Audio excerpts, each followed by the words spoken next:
ہمارے نبی صلی اللہ علیہ وسلم جب قرآن لکھوایا نا تو چونکہ آپ لکھنا پڑھنا نہیں جانتے تھے تو بعض دفعہ کاتب سے گرامر کی غلطی ہوئی لکھنے میں. ہمارے نبی نے اس کی کریکشن نہیں کی. آپ کو نہیں پتا چلا کہ گرامر کے لحاظ سے یہ غلط لکھا ہوا ہے, وہ اب تک اسی طرح لکھا ہوا ہے. آپ نے سنا ہوگا کہ پڑوسی ملک پاکستان کے ایک مفتی نے, طارق مسعود صاحب نے ایک ایسی جاہلانہ بات کر دی. اس دن سے جب سے ڈگری حاصل کی ہے, اگست کی 2024 تک ان کا عقیدہ یہی تھا. تعجب کی بات ہے جب یہ کہنے لگے کہ اللہ کے نبی صلی اللہ علیہ وسلم امی تھے, دیکھ کر پڑھ نہیں سکتے تھے, اور آپ پڑھا ہوا لکھا ہوا پڑھ نہیں سکتے تھے اور لکھ نہیں سکتے تھے. یقیناً یہ بات ہے, لیکن یہ بات پیش کر دی گئی جب وحی آتی, جبریل علیہ السلام آتے, آپ پر وحی سناتے تو پھر صحابہ کرام کو لکھا دیتے. تو جب آپ صلی اللہ علیہ وسلم دیکھ کر پڑھ نہیں سکتے تھے تو صحابہ کرام جو لکھتے وقت گرامٹیکل مسٹیک تھی اس کو آپ صلی اللہ علیہ وسلم صحیح بھی نہیں کر سکتے تھے. انا للہ و انا الیہ راجعون. بہت بڑے کفر کی بات, بہت بڑے اسلام سے یہ انڈرسٹینڈنگ نہیں ہونے والی بات, عقیدے کی غلط انڈرسٹینڈنگ والی بات, غلط منہج والی بات.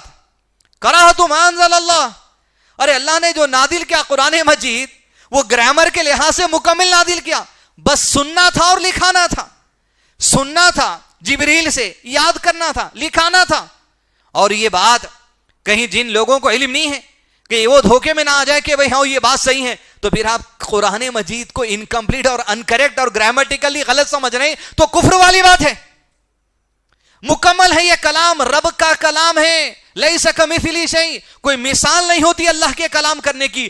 رتی برابر کسی اینگل سے قرآن مجید میں غلطی ہے سمجھنے والا کافر ہے. ہم یہ نہیں کہتے مفتی طارق مسعود کفر کے درجے پر ہے, لیکن معاملہ اتنا بڑا ہے اگر لوگ اس مسئلے کو ایسے ہی سمجھیں گے تو کفر کے دہانے والی بات ہے. اس لیے کراہت ما انزل اللہ, کراہیت کرنا جو اللہ نے نازل کیا اس میں شک کرنا, شبہ کرنا, اس کے اوپر کسی جو سو انگلی اٹھانا, کسی چیز کی کمی ہے سمجھنا, ایمان سے دھونے والی بات ہے. اور دوسری چیز مفتی صاحب اور ان کے ماننے والے یا ان کی بات سن کر یہ بات میں آ جانے والوں کو جاننا چاہیے, دیکھ کر پڑھ نہیں سکتے تھے, لکھ نہیں سکتے تھے. اللہ کے نبی صلی اللہ علیہ وسلم یہ معجزہ ہے آپ کا, یہ میراکل ہے آپ کا. قرآن مجید کیسا یاد ہوا, کیسا لکھایا گیا؟ جب جبریل علیہ السلام اللہ کے نبی صلی اللہ علیہ وسلم کے پاس کوئی آیت لے کر آتے تو جبریل علیہ السلام جب آیت پڑھ کر سناتے اس وقت تک نبی صلی اللہ علیہ وسلم کے پاس ٹھہرتے تھے جب تک آپ کو یاد نہیں ہو جاتا تھا, اور جب قرآن یاد ہو جاتا تھا چلے جاتے. اور آپ صلی اللہ علیہ وسلم کاتبین وہی جو صحابہ قریب میں ہوتے نے بلاتے, کہتے ہو کتب لکھو. آپ ڈکٹیٹ کرتے, صحابہ کرام لکھتے.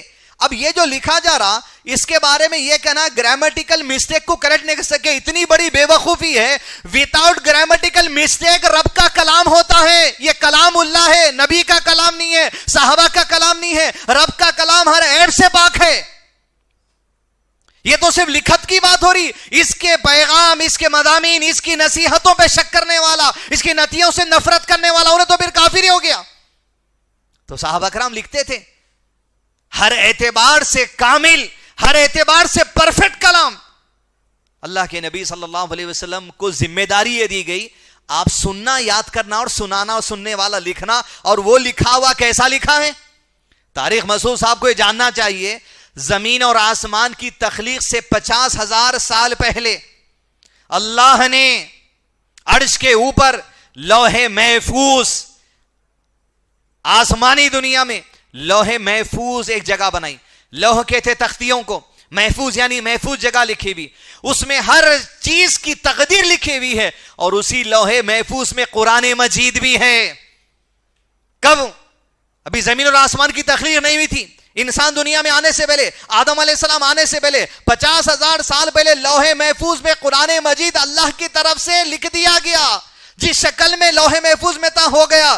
اب میرا سوال طارق مسعود سے اور اس طرح کے عقیدے رکھنے والوں سے یہ ہے, جو کلام اللہ آج اللہ کے نبی صلی اللہ علیہ وسلم صحابہ کرام کو لکھا ہے, آج ہمارے پاس ہے, کیا اس کا پڑھنا اور وہ جو لوح محفوظ میں ہے, کیا دونوں کے پڑھنے میں فرق ہے؟ کیا دونوں کی تلاوت میں فرق ہے؟